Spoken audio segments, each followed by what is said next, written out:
So, hello everybody, and welcome back to Conscious Aging, the series of the wisdomfactory.net. I'm Heidi Hörnlein, and I'm here in beautiful Italy. The spring is coming, it's really beautiful, but we are aging anyway. And today I have as a guest Dorothy Stern Kucha, and we will be talking about creative aging.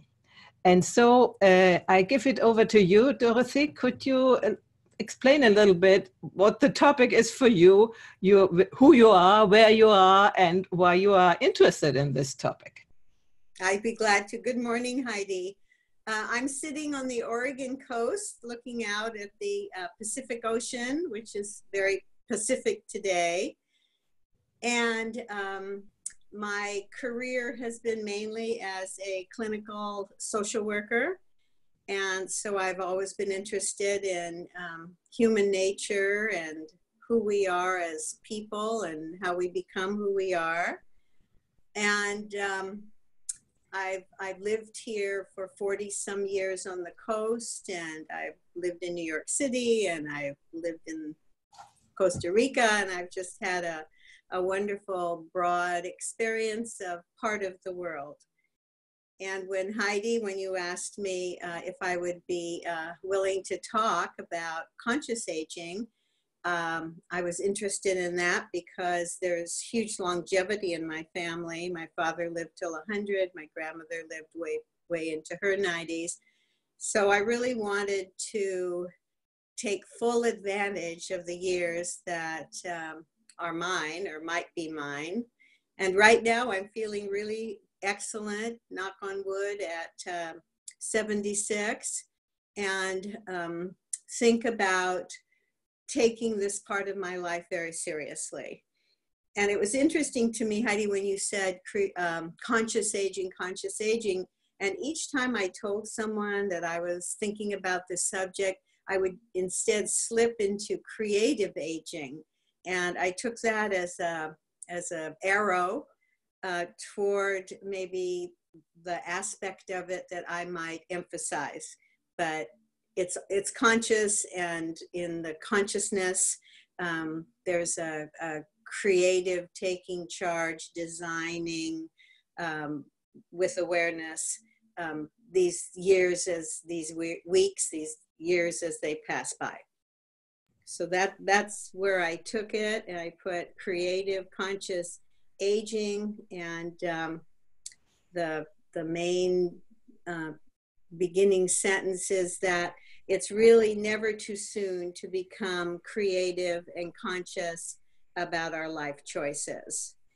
And I don't know when aging really begins. It seems to begin right at the beginning.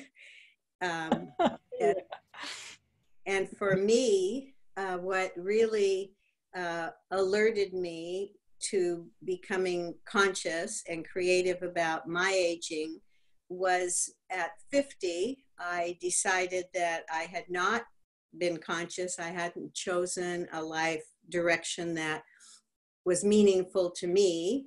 And I'll talk a little bit later about how that happens.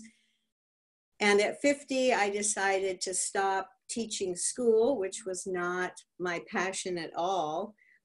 And I had done it for 17 years. I decided I would do what I was really being called to, which was go back to graduate school and get a degree, a master's in social work, and move it clinically and become a counselor, a therapist with people. And the other aspect that I chose that was authentic for me was I had studied Spanish and German in college, and I had never really developed the ability to speak Spanish. And I loved the sound of it. And so for the next 8 years, I went to Mexico every winter for a week or two and lived with a family who spoke no English, and went to an institute, and poco a poco reclaimed the language that I'd studied in college but never spoke.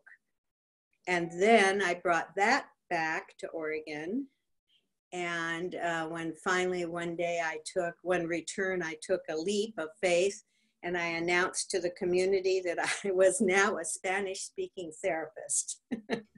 That's good. And I know you also speak German quite well. At least you understand it. Whenever I say a word in German, you know what I'm saying. So that's really great. And this is, I really think this is a creative way of going into older age, let's say. There seems to be a phenomenon nowadays that women with 50 begin to really find out what they want to do and get very, very active in doing things. While in former times with 50, you were, yeah, maybe you have grandchildren and then you dedicate your life to that and you get old. And today, with 50 or even 60, getting old doesn't seem to be a choice, isn't it?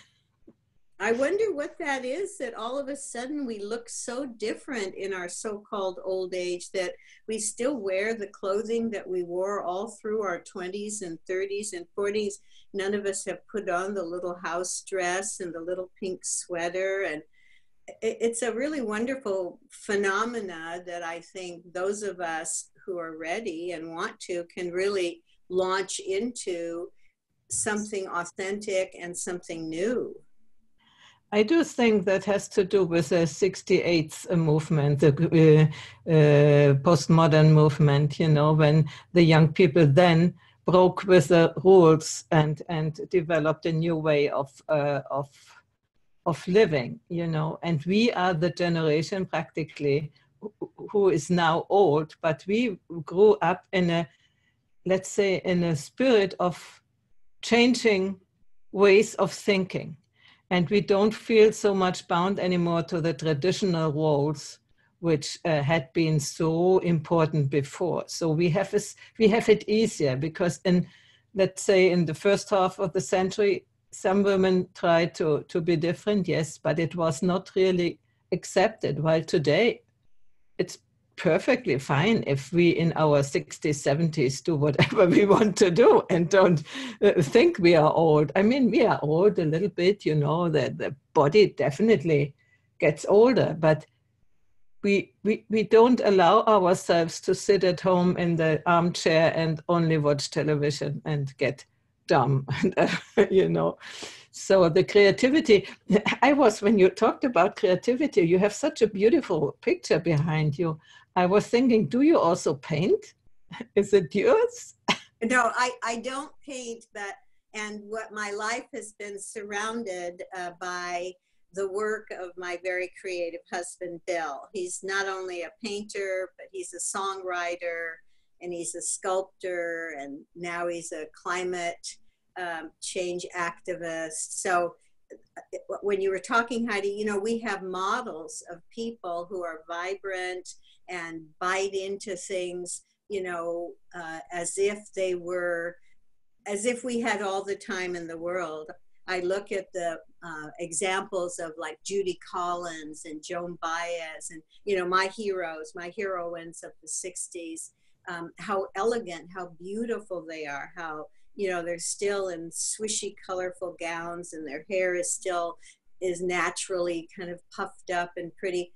So I think we have a lot of permission and a call, like you said, from other women to do what it is that we want to do before we can't.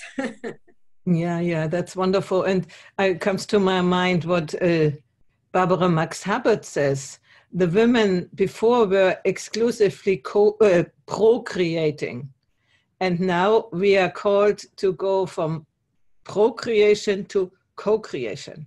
And actually, I think that's what we are doing. And I got to know you by our series, Women Matters, where you participated a few times. And this is a place where we women, the group of women, are co-creating by talking together in a way which is different. It's not just, everybody has an opinion and I want to be right, or no, you are wrong. And so none at all, but we try to explore and valuing what the other person is saying and trying to use what other people say to to go deeper into our own thoughts. And this is for me the co-creation, as if everybody gives a piece of wisdom and we are sort of knitting the pullover together, you know. It's beautiful, and I really love it. I'm happy to be there with you, Heidi, for the first few times that I've been able to. Yeah, I think of it as a tapestry too. I think of it as threads. And so what I've done with this talk is I've divided it into 3 parts that I think are essential in my journey, my process. And the first one I call authenticity.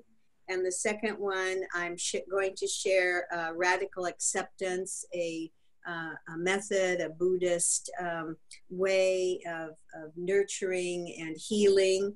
And the last one, number 3, is resilience, because it seems like those 3 for me have really launched my ability to stay afloat in a way that feels empowered, and that daily, usually every day, I feel energized, and that, you know, really a lot is possible. And yeah. so go ahead. So the authenticity, I think, is one of the main developmental tasks of aging. And like you said, at 50, many women launch into becoming attorneys or launch into becoming mothers, or, you know, whatever they're going to do. Sometimes they do it for the first time then. And I just think it's because that acorn, that part of us that is intrinsic and innate, has been held sacred inside of us, and through forces outside of us has not been able always to bloom, to create the oak tree. And at this time, it seems like the energy, the spiritual energy, the communal energy is one that says, go ahead, you know, as Nike says, just do it. And that's what a friend of mine said when I used to admire her Spanish. And I'd say, oh, I studied Spanish for 4 years in college and I can't speak it. And she finally said, Dorothy, just do it. She said, pick a city, pick a family, and go. And, you know, that was all it took. And I think it was because I was developmentally ready to become more authentically in tune with what I wanted to do and what I could do. Yeah, it's beautiful, because we need a little bit of encouragement. And in our families, and normally in our culture before, the encouragement was not there to develop our own thing. It was, you will have children, and then, you know, you are a wife, and that's more or less, yeah, you can do a little bit, but not really. That nobody told us, go ahead, what you are really gifted for. And now we sort of give ourselves the permission. And if there's somebody, a good friend, or whoever it is, a therapist or whoever, and gives you this, how do you say, this? Permission. It's a permission, and also a little bit a kick in the bottom, you know, so that you go. And I think we needed that. Also, we were more or less ready, but this little push we needed. And the newer generations don't need it so much anymore, because at least the young ladies of today, they know that, you know, they won't be anymore just a housewife. They for them, it's normal that they go into a profession, and hopefully into one which they like to do. That's another question, but yeah. The expectations are very different right now. The expectations are very different. When I started college, my Austrian Viennese father, with the checkbook in hand, ready to pay for my college, said to me, there's 2 nice professions for a woman, teacher or nurse, pick one. And I was like, oh, I was about being an anthropologist, and I was thinking about being a lawyer. And it was sort of like, for some reason at 18, when I went to college, I just went, oh, okay. You know, I don't think all women did that, but for some reason, that powerful authoritarian European household that I grew up in really had some very clear limits that they placed. So yeah, exactly. My father also said, you better become a teacher because I wanted to study music. Music, no, that's not a profession. And teacher, and then I said, okay, if I have to be a teacher, then I do it for the secondary school. And I studied with mathematics and physics. I started with that because I thought at least that's like a man, you know, and it is was completely rubbish. It was not what I wanted to do. So. And in a way, it's interesting. It's like the discussion between people about, is it better to have a baby when you're young, or is it better to have a baby when you're old? You know, each have their benefits. And it's the same thing, that because we were delayed, interrupted in terms of knowing or going in the direction when we were kind of immature and didn't know for sure. So maybe he did me a favor by imposing this on me when I really might have floundered or had a good time floundering, until I was mature enough to say, this is what I want, this is what I'm going to do. So it's that same argument, you know, if you start too early or if you start later, you know, what successes might you have? And it's pretty much equal on both sides. Yeah, and anyway, it's our story is that one. And so you continue with yours. It is. And so one of the things that I think authenticity really means to me is that shoulds be gone. You know, when I hear a should, I really know that it's not my voice, it's not my own spirit speaking to me. And so I'm very suspicious and very conscious of hearing a should. Like I have a morning run I do, and I usually do it with great joy and great authenticity. I can't wait. I'll describe it a little later what it's about. And some mornings I just don't want to go. And in the past I used to say, no, you should go. It's good for you. And it's not raining. And I gave myself a lot of reasons. And you know what? I was proud of myself. I'd force myself. I'd get on the road. I'd put on my running shoes. And about 10 steps into it, I'd go, no, I don't want to. And why should I ruin something I love so much by imposing a should on it? So I'm suspicious of shoulds, and I've developed kind of jokingly, but it's really true, something I called a weasel clause. And for some reason, the poor, in this country, you say, I'm going to weasel out, or don't weasel out. Do you know that expression, Heidi? No, anyway, I don't. a weasel kind of sneak in and out of things. Okay. I was going to look up why, but it didn't matter. And so sometimes both my husband and I will make some kind of a commitment. We'll say, oh, yes, you know, that sounds great. We'd like to do that. But when it comes closer to the time, everything in us says, I don't want to do that. That isn't what I want to do. And so I really allow myself and jokingly make out weasel out cards for friends of mine who have trouble doing that you can just call and say, you know, I've changed my mind. I'm so sorry. I hope in no way, you know, but usually people don't care at all. But I think it's important to be able to say yes. And I think it's important to be able to say no. Absolutely. And yeah, you are saying a very important thing, because our generation was still very much grown with the shoulds.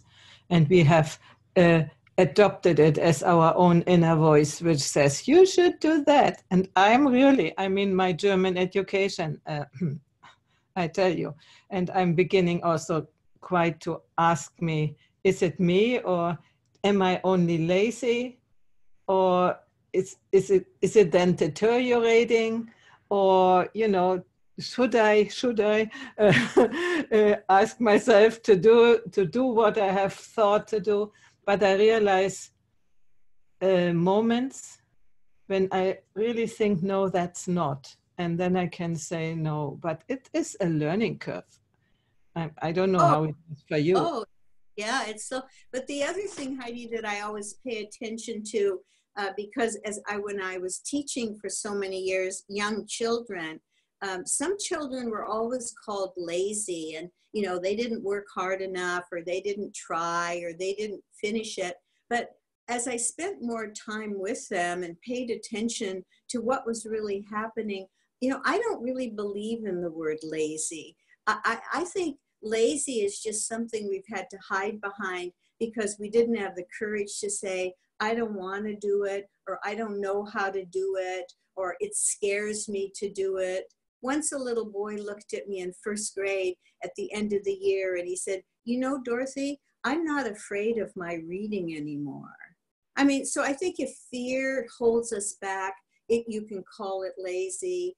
So I think lazy is also another word that I don't call myself because I don't have expectations that I'm going to be a super achiever. You know, I like to achieve what I achieve.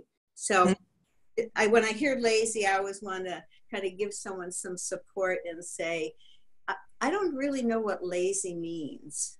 You know, if we ever dissected it, I think we would see that it's purely a judgmental word, that it doesn't have much depth in itself. Yeah, and with my, when I talk about me, I was always a super achiever in many ways, not necessarily earning money, but whenever a perfectionist, let's say a perfectionist. And that was some way by my father, who always expected me the best marks in school and, you know, and things like that.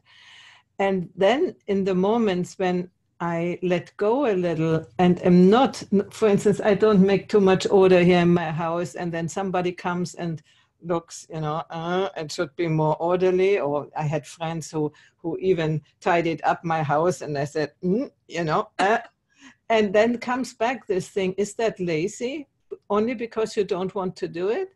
Or is it, how do you say, refusal? Is it childlike, how do you say in psychology? When you're reacting. Yeah. Do the opposite of what is expected of you, you know, and things like that. So I'm really thinking about that. How much is it authentic, or how much is it still this childlike reaction to what I should do, you know? So it's hard to sort out. It's hard to sort out. And maybe you're just a bohemian, and if people put more value on people who weren't, you know, so tidy and meticulous and compulsive, you know, we could value that as much as we could value ordinum, you know. That's absolutely. Absolutely. Yeah. I prefer to this, talk with you, talk with other people, and put my time in the websites and everything. And instead of cleaning the kitchen every day, clean. And, you know, I do it maybe once a week or so. I mean, I do the dishes, but, you know, but the rest, yeah. who wants to work all the time for this stuff, you know? And I mean, if you are rich, you can have somebody who is doing that for me, which makes me feel not good either, because how do we pretend that somebody else should clean your shit, you know? So well, because that's their occupation, Heidi. You know, they're glad to have that kind of work too. Yeah. But anyway, so I have a poet that I adore. Her name is Mary Oliver. Have you heard of Mary Oliver? Yeah. She's a wise woman. And a poem that I often share with clients that I work with who are looking for their own permission not to clean their kitchen five times a day and, you know, do what they love most of all. And this really speaks to that. And this one is called Wild Geese. And I'm going to read it. You do not have to be good.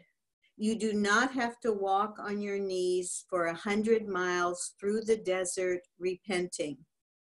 You only have to let the soft body of the soft animal of your body love what it loves. You only have to let the soft animal of your body love what it loves. Tell me about despair, yours, and I will tell you mine. Meanwhile, the world goes on. Meanwhile, the sun and the clear pebbles of the rain are moving across the landscapes, over the prairies and the deep trees, the mountains and the rivers. Meanwhile, the wild geese, high in the clean blue air, are heading home again. Whoever you are, no matter how lonely, the world offers itself to your imagination. calls to you like the wild geese, harsh and exciting, over and over, announcing your place in the family of things. Beautiful. I just love that poem. I just think she does such a nice job. And you're such an example of really letting the warm animal of your body love what it loves. I mean, you love these talks, Heidi. You're so illuminated and you're so good at pulling together and you're so good at interacting and you're good at finding people and you've mastered this technology. I mean, that like in itself is like an absolute huge success. So I think, you know, we're really doing what we're called on to do. And as I said, one of the things that kind of keeps me buoyed, that keeps air under my wings, is watching other people do it. And then I always say, well, why not me? Like a friend of mine taught school for 36 years because she had to raise her daughter alone and stood out on the playground, rain or shine. And she kind of turned into this sort of rectangular, you know, not too attractive woman. And she was a beauty when she started. And as soon as she retired, it was as if she just, a spring of youth and vitality came on, and she went to the gym, not to get thin and pretty, but to get healthy. And over the next 2 years, she became, you know, this physically active, attractive person. Room by room, she went through her house and created her space. She lives alone, so it's totally hers, and joined book clubs. And I mean, she embraced her retirement and the rest of her life in a way that was just astonishing. And so many people struggle with retirement and, oh, what am I going to do now? And how am I going to stay busy? And, you know, people ask me sometimes, oh, are you staying busy? And I kind of look at them and I go, heavens, no, you know, I don't want to be busy. You know, I want to be engaged in something that thrills me. And so that's been a real important part of it too, watching others. Not just busy for being busy, no, but really do something which makes sense in our lives. Yeah. Exactly. And so, you know, I won't spend too much time dwelling, like Mary Oliver says, you know, on my childhood, but as a therapist and as a person who went through her own journey in therapy, I really recognized the impact, the load, the legacy that I inherited as a first generation American child born of two parents devastated by the Second World War. And, you know, not that they talked about it or raged about it, but our home was a repository of all their unprocessed anger and grief and loss. And I have 3 brothers who are younger than I am, and somehow they were kind of out being boys, and I sort of took the heavy load.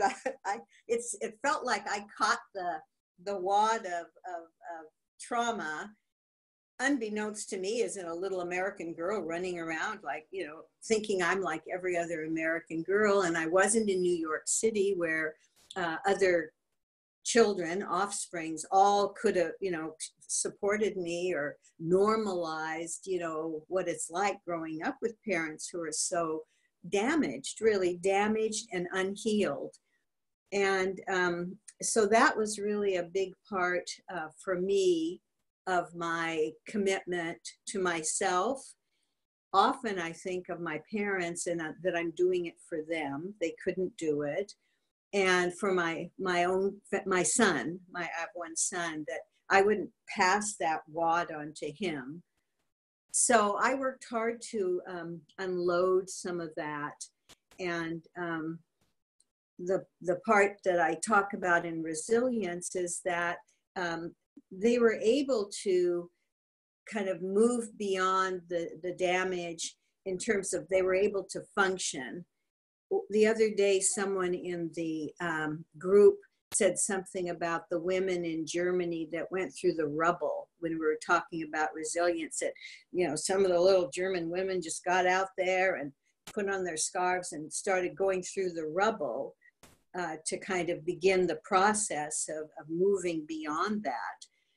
And when she mentioned that, you know, I thought about how my parents went through their own rubble. My mother had 4 children. My father started working, became a successful businessman.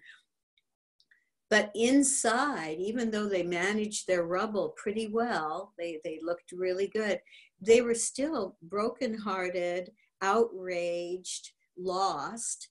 And that part of the healing never happened. And I think the generation that follows them picks up where they left off. Absolutely. I do believe that we are doing this. I'm also of that generation I have picked it up too, but also my sister. And I think it's more we women who are more susceptible for these energies, you know.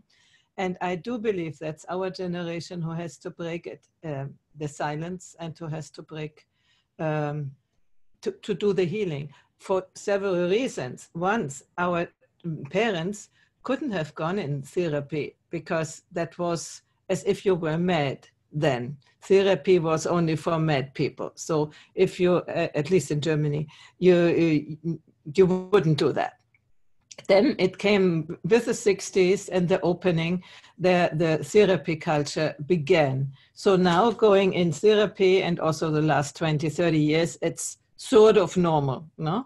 So we have the means also now to work on these shadows we are carrying with that, which our parents didn't have.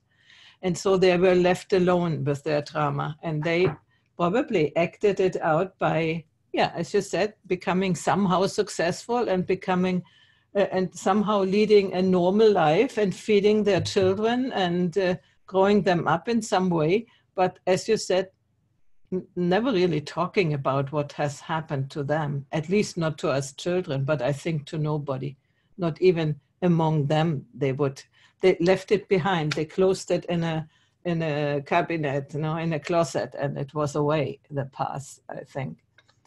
Anyway, Yeah. I would be interested to talk with you, as I told you in the other session, that I started with my sister who is living in California, because both girls went away from Germany, while the 3 brothers are still in Germany. I started with her a series growing up in post-war Germany. And at a certain point, I would like you to be participating, because you have a different view growing up in America, but having this experience that your parents were sort of kicked out, to say it slightly, from our parents. Although it was not them in person, but it was the energies, you know. That would be very, very interesting to compare a little bit and to talk about that, how we, now our generation, can make peace, you know. It would be very healing to me, Heidi. I still, when I hear German, I have a very strong reaction. So I'm still reactive. And really part of what I'm excited about the group, and you in particular, is, you know, an opportunity to let some of that fear and anger, because I'm carrying my mother's terrible fear and loss, and I'm carrying my father's rage. And those were 2 things that really got in my way, in terms of, to say the least, in terms of having a life where my heart was more open, my heart was more available, because, you know, I covered it too. And like we're saying, and my brothers, they just went on and played baseball and were nervous. And, you know, I don't know what they all did with it. And when I talk about it, their experience of home life is very different. So one of the things that I would like to share now is a poem I wrote about that. Mm-hmm. In the morning when I run, it's with a real sense of freedom, and I go to a place I call Namaste Point, which is along the ocean and at the end of the road, and I climb up on a grassy outcropping, And I say a huge gracias a la vida que me ha dado tanto. You know, I thank the world. And then if I carry ruminations or issues, I'll stand there and allow the air, and I'll allow the quiet to, or the power sometimes of the ocean to kind of help me with that. And it's wonderful. And then I send blessings off here and there. And it's just a kind of a morning ritual. It's like going to the best mass or the best silent Quaker meeting you can imagine each morning all by myself. So one morning I came back and I just sat down, and this speaks to what we just said. In the wardrobe of my ancestors rest their lost dreams, piles of neatly folded disappointments, and drawers full of bittersweet memories. Stacked side by side are the silky black sorrows, an ancient misery trove. I am here today on the familiar small road, my feet moving me toward the rocky perch I often stand on and announce my gratitudes. Send my love and blessings out into the wild white waves moving toward the land, their foam froth hair trailing long behind. I remind myself that the wardrobe is not mine. It is not filled with my sorrows. There are no sorrows here in the spacious immediacy of now, or in the effervescent rainbows reflected in the mirrors of water. Life opens its arms to me, calling me into the room that is mine. So it was that was like just a month ago, and it was a huge transformation because it really helped me realize, become consciously aware, and celebrate the fact that what I thought were my sorrows really were theirs, and it's compassion I feel if I let myself. This is wonderful. That is, yeah, I do think that's right. That's right. Yeah. So that's freed me. It's also a wonderful rhythm of language when you read it. I like it. And the content is beautiful. If you send it to me, I will put it on your page and publish it. I think you did, Heidi. I think to announce this, but yes, also the other one. Also okay. The other one. Okay. Beautiful. Okay. Beautiful. Beautiful. So that's now I better move on a little bit. I have no idea what time it is. One of the things that's helped me the most, kind of, it's an opening of my heart, and it's really a Buddhist orientation. A woman named Tara Brach, who wrote Radical Acceptance, the title like called me to it. I began studying her tapes with her. She gives workshops and she leads meditations, and she's Jewish and she's a Buddhist and she's a psychologist. So all rolled into one, I felt like there was a real connection. And what working with her has done for me has really helped me have tools to free myself, practice freeing myself from the automatic shutdown that I do, or the rage that I do, or the judgments that I do, because I've inherited all these, I'm going to just say it, Heidi, terrible Austrian ways of European kind of rigidities. And I'm not European, I'm American, and I was in the 60s and I was a flower child. So that hard stuff just has really stuck to me, but it doesn't really reflect how I feel and who I would like to be. So I have experience of this rigid stuff, and it took me, I was not in the flower power movement, so it took me a long time to loosen that a little bit. And I still feel it in myself that it's, but when you have drunk it in your early childhood, that is like normal, so I have to be really aware of when I get too rigid. So right. We have to be aware that one generation can't do the work alone, Heidi. I mean, I see in my son, even though he's 37 and he didn't pick up most of the habits, but I see that in him. And I just think each one of us my Aunt Marianne, who was a Jungian therapist in New York, had this beautiful way of looking at it. She said, children stand on their parents' shoulders and they jump down where their parents stopped. So that's beautiful. Each of us walk the path that we walk as best we can based on who we are, because there's a lot of authenticity and originality in each of us. We're not, like moving in a procession of sameness. So what has helped me is something that she's designed.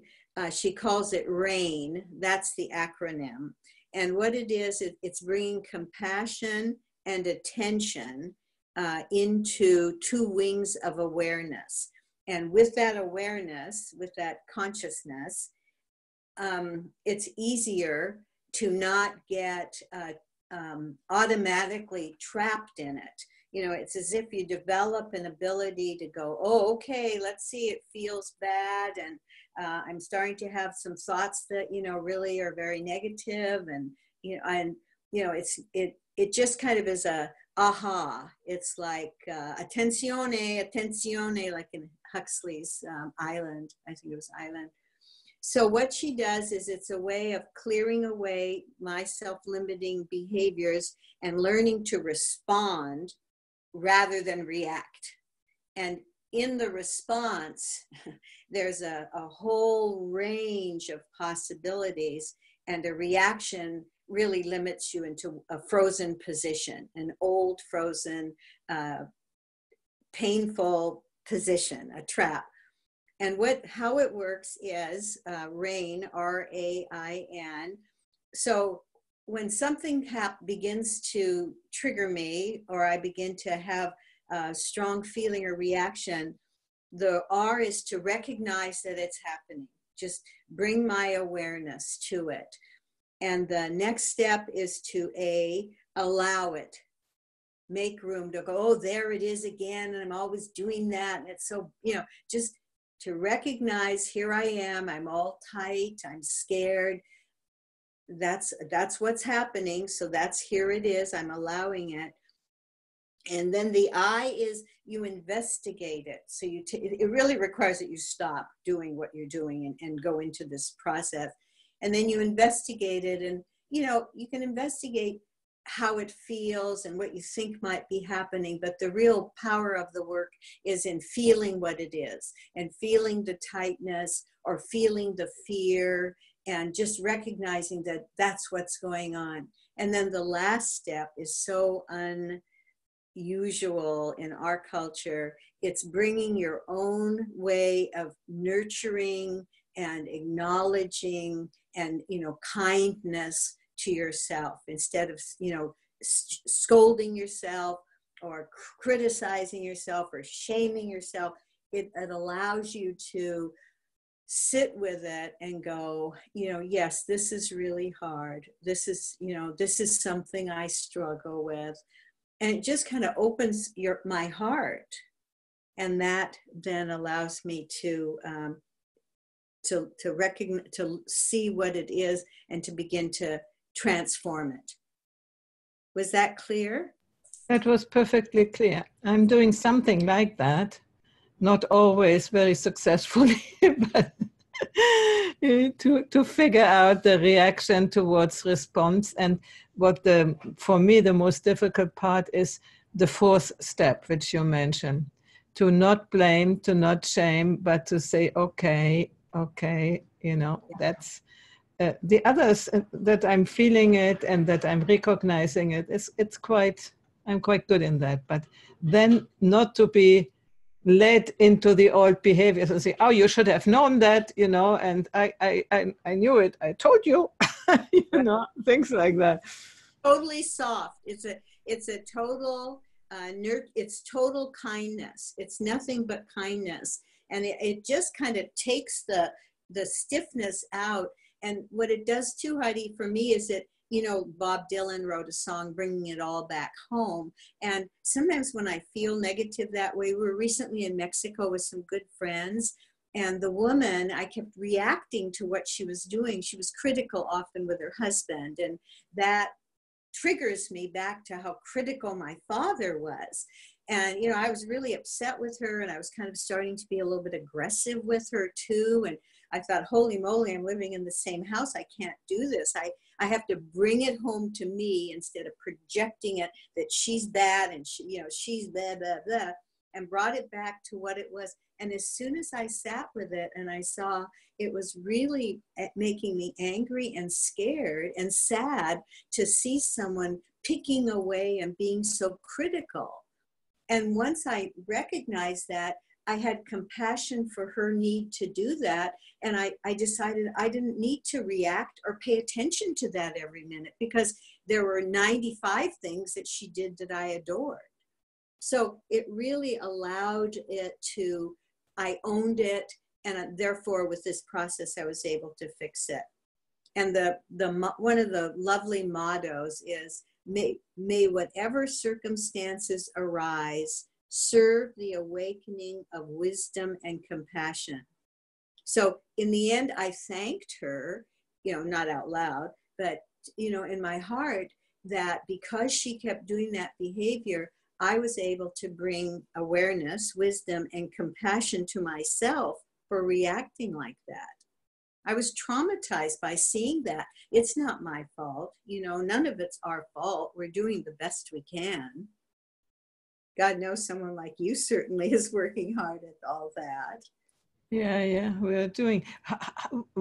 Did she understand your concern? Did you talk with her? Because I see it often when women attack their husbands, and I don't think it's a good way, especially in public, you know, diminish them, and this bad way of women's power, of feminine power. Did you talk about it? Could you talk about it, or just you used it just for yourself? This time I used it for myself, but we spend a lot of time together, Heidi, and I think she's a person who lives the, you know, the examined life too. And I know it would be a big gift for her, and I know it would serve to awaken her. And I'm very able to, you know, bring up issues and own them. You know, if you own them, well, when I hear that, then, you know, it really reminds me of how I felt when my mom was always being criticized, you know, and she's open to that. But this time I didn't. I think that's an important gift for friends to give each other. I welcome that.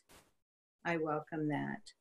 Yeah, and it probably is also wise, because when you have to do your own process, better not to mix it, no, with something else. And that's actually what I find. Real friendship should be able that we talk about these things without going mad, you know. Or without criticizing. Yeah, and talking about what you see, you know, and instead of blaming the other person, but asking, do you know what you are doing? Something like this. You know, I had this with Mark, and that was amazing that we could talk in this way, you know, without being offended. And when he was offended, he told me, and I said, oh, I didn't want to offend you. And you know, and he had a hard time as a good American with my German bluntness, you know. So he had to learn it and understand when I was a little bit, you know, very direct. It didn't mean that I wanted to hurt him or something, but it's just that I didn't use this all around words, you know. And then he realized also his way of doing, and he understood he could do it also differently, you know. Absolutely. But it's also a cultural thing a little bit. And in this case, I think the German culture is better to talk the truth, instead of pretending that something is all right when it's not all right. Maybe we are not doing it well enough. We are doing it too much like bang, you know. And so the other person might feel offended. We should learn a little bit better to, how do you say, to do it compassionately, as you said, you know, instead of just, because truth is important, but when you use it as a sword to hurt other people, it's not good. So but it's always hard to receive, you know. And you're right.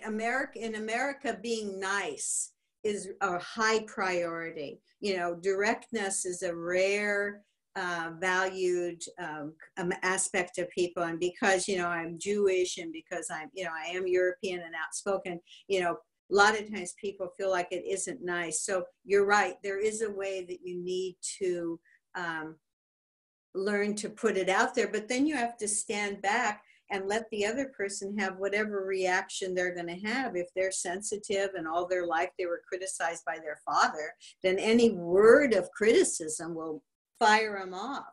And unless they've learned rain, they won't be able to understand it. Heidi, I'm wondering how we're doing time-wise. Or 5 minutes or something. We can you can slowly wrap up and sort of a summary of what you wanted to bring out to other people about creative aging. I think you already told a lot, but maybe just a little bit of a, how can you say, takeaway?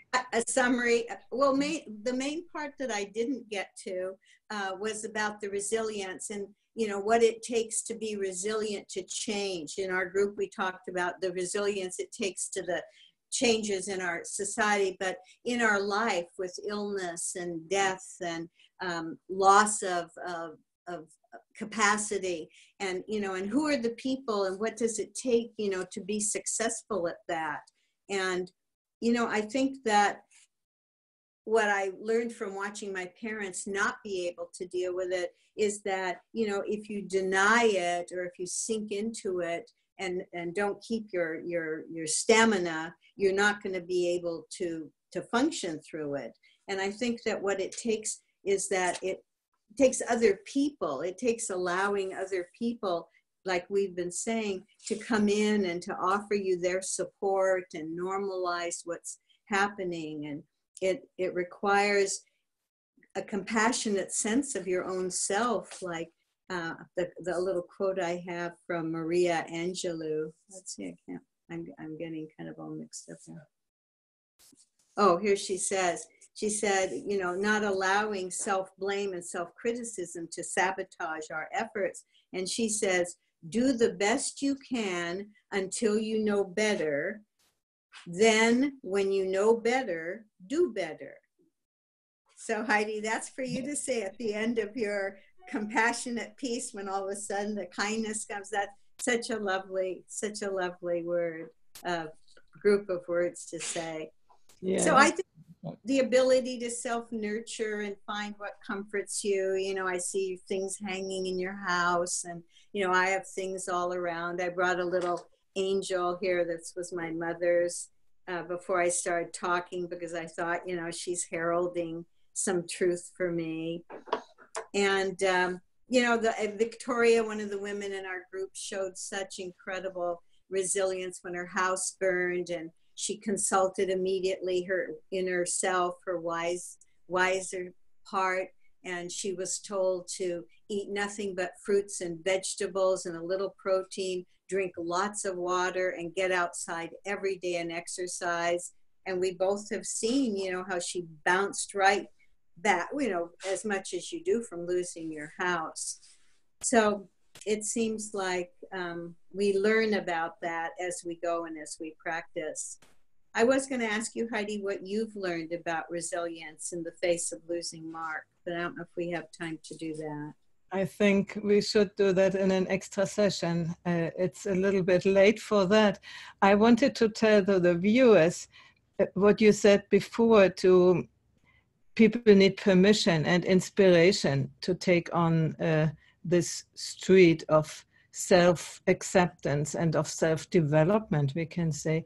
And I think that's what I want to do with these conversations, with inspiring people like you, that people, when they watch it, they can find this inspiration maybe, or something you said, and that may ring a bell with them, you know, or something I said, or whoever is speaking, you know, and that's motivating me to do that work, you know. Also, I don't earn any money at all, but it's just my soul's mission, let's say. Yeah. It's your gift, Heidi. Yeah, and I wanted to tell people we have this series, Women Matters. You find it in the wisdomfactory.net on the main page. When you scroll down, you find the pictures and the links, and there you find the talks we have done. And if you want to contribute, to be with us, then contact us. And you know, it's always welcome. And yeah. Enjoy your creative aging, and it's never too late. You said never too late. It is. I got an early start, and hopefully I'll have a good 50 years to practice this skill. Yeah, Thank you for inviting me. It was a real gift to me to organize these thoughts and present it, and I feel so good about our conversation. Thank you. That's great, and I thank you too to be available to share your wisdom with the world. Thank you very, very, very, very much. Bye. Oh my goodness, you're very, very, very, very more than welcome. Bless you, Heidi. Bless you. Bless you and everybody who has watched. Bye-bye. Bye-bye.